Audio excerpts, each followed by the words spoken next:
मकबूजा जम्मू कश्मीर में गुज़िश्ता 3 रोज से होने वाली शदीद तूफानी बारिशों का सिलसिला वक्फे से जारी है, जिसकी वजह से सियालकोट में दाखिल होने वाले तीनों दरियाओं दरियाए चनाब, दरियाए जम्मू तवी और दरियाए मनावर तवी बिफर गए हैं।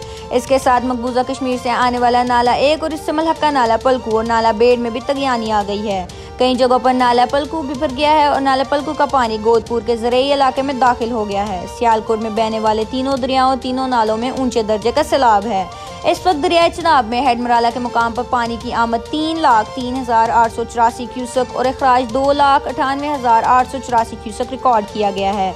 दरियाए जम्मू तवी में पानी का बहाव 19,181 क्यूसेक, दरियाए मनावर तवी में पानी का बहाव 15,615 क्यूसेक, नाला 1 में 8,560 क्यूसेक और नाला पलकू में 3,460 क्यूसेक और नाला बेड़ में 350 क्यूसेक रिकॉर्ड किया गया है।